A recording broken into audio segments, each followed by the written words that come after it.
My name is Daniel Nichols, and this is my independent design project. In my abstract, I propose to build a voltage-controlled oscillator, a voltage-controlled amplifier, and an audio amplifier. The results were a little bit underwhelming though, so I actually added a component, a low-frequency oscillator. On the board here, we have the VCO. This is the LFO. Here's filters, low-pass and high-pass filter. Here's the VCA, and this is the audio amplifier built with a LM386. The VCO and LFO are both set up as astable multivibrators. A trim pot here between the output and threshold pins of the timer allows for frequency adjustments of the VCO while preserving the trip points. I also added a voltage divider using a trim pot here with its wiper connected to the CV pin of the VCO. This provides frequency control by altering the trip points of the timer. For this first demonstration, the output of the LFO passes through a simple RC low-pass filter before it goes to the control voltage pin on the VCO timer, where it provides frequency modulation of the VCO signal. This pot here on the LFO adjusts output frequency between roughly 1 to 12 hertz. So the basic idea here is that the changing voltage on pin 5 of the VCO timer will cause the trip point to change, which alters the period of oscillation and thus the pitch. For these first two demonstrations, I have the VCA bypassed. Let's see what it sounds like.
The setup is the same for the second demonstration. The only difference is that the low-pass filter is bypassed and the output of the LFO goes into a high-pass filter before it goes to the control voltage pin of the VCO timer.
For the next demonstration, I will utilize the VCA. This consists of a single PN2222 transistor set up in a common emitter configuration.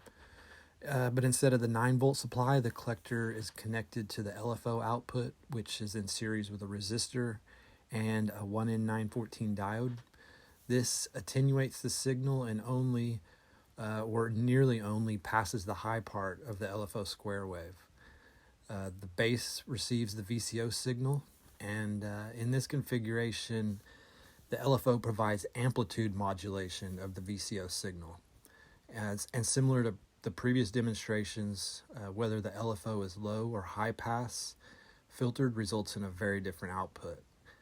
For the following demonstration, the LFO is low pass filtered.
The configuration for my last demonstration is the same as the previous, only now the LFO is high pass filtered before being sent to the VCA.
This has been a really fun project, and it's taught me a lot, even though I've only scratched the surface. So I hope you enjoyed the video, and thank you for watching.